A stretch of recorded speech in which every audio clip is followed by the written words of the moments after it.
nice to meet you. Hello, lovely to meet you. Come on in. Thank you. Right before the event started, I got the chance to visit Search Sanctuary. They're an animal sanctuary based in the countryside near Birmingham. Hi, my name's Amy. I'm a volunteer here at the Surge Sanctuary. I've been volunteering here for about 2 years, and I usually do things like cleaning out and feeding the animals, stuff like that. So I'll show you around and we'll meet some of the residents. Yeah, I'd love to meet them. So these are some of our birds.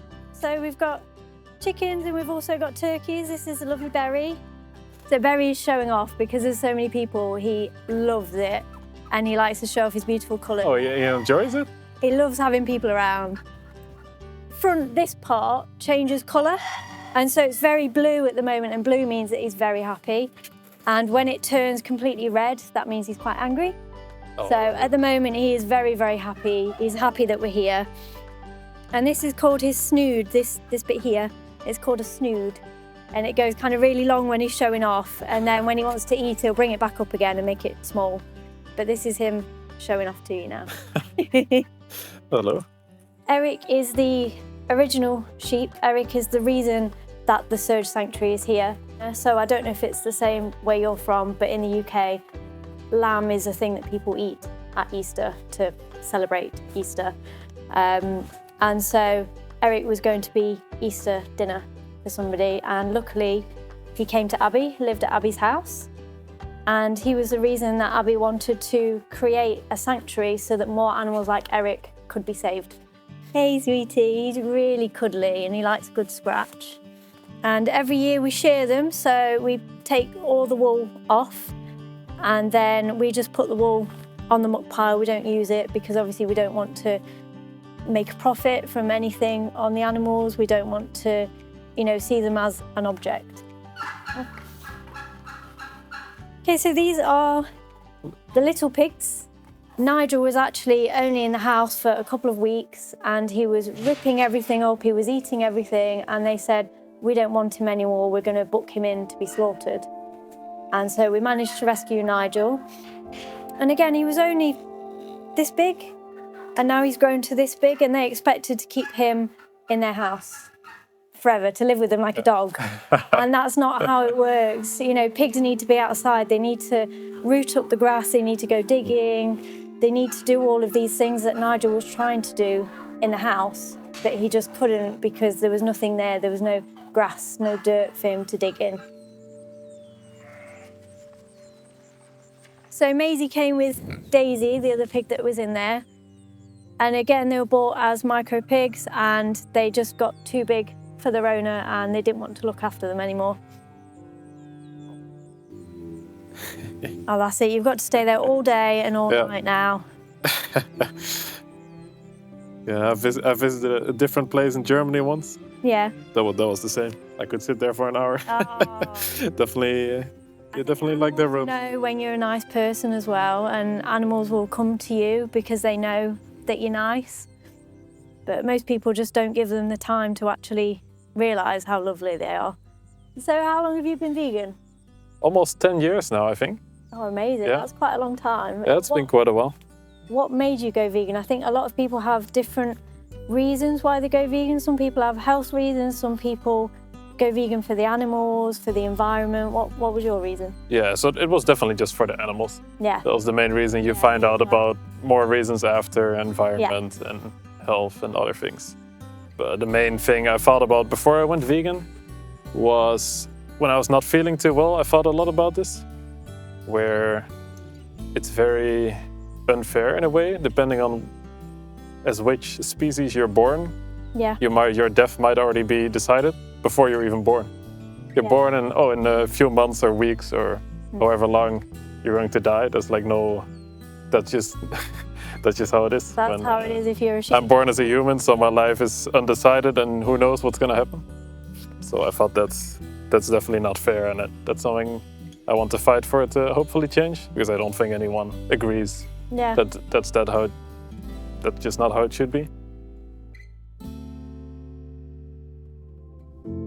So she came with her daughter called Katie, and she was from a small-scale dairy farm for goat milk. And so they only had a few goats. But the place they were at, the dogs kept attacking them, and so they just locked these two in a shed and just left them and just, you know, milked them when they need to. And unfortunately, her daughter passed away last year, and so Karen was by herself, and that's why bringing Hazel in was really nice, because Karen is about 14 now, and Hazel is about 17, so two lovely old ladies spending time together. Thank you. So this is Matilda. So she actually escaped from a pig farm. We think that she basically made her way through a fence that she wasn't meant to go through, and she broke free. And this was because at the time she was pregnant. So Matilda gave birth in the woods next to the pig farm because she had those maternal instincts. She knew that she wanted to be a mum, and she knew, we think she's probably had one litter before, and she knew that when she had that litter, her babies got taken away from her. Yeah. So she knew that this time she wanted to get out and she wanted for them to be safe. The farmer was going to take her back, and there was a big campaign online to save her, basically, because people had said she's earned her freedom, she's gave birth to her babies in the woods, she wants her babies to live. And so eventually, after a lot of pressure, the farmer did surrender Matilda. So her 8 piglets are here with her, and they'll be here for the rest of their life, which is nice. They get to spend it together as a family. There's many more like her, right?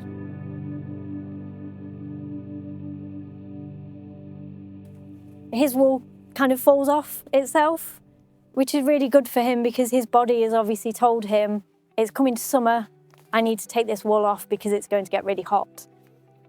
But most sheep that are bred into factory farms, they don't know how to do that, and they rely on somebody coming to shear them. And again, he was another lamb that was at a farm that obviously he was going to then go to slaughter as a lamb. We've managed to get him things that sheep wouldn't normally have, so he's had many scans, he's had many tests, and these are things that if he was in a farm, they wouldn't do these things, they would have just killed him straight away. You know, they go, oh, he's poorly. They came to the sanctuary from a neglect case, so where they weren't feeding them, they had hardly any water, it was really, really horrible. And all the sheep that were there managed to find places in different sanctuaries across the UK, and we took in 5.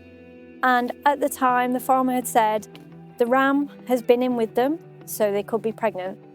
And the condition they were in, we were saying they can't be pregnant. They are so thin and they are so weak, there's no way that they can be pregnant. And the vet came and scanned them, and all 5 of them were pregnant. And so the issue was that the lamb could be, like Luke, very big, and these ladies are only very, very small. So it was quite a worry of ours, and the vet had said to us, at this point, if they give birth, we don't know if the mum or the lambs are going to survive, if anybody survives.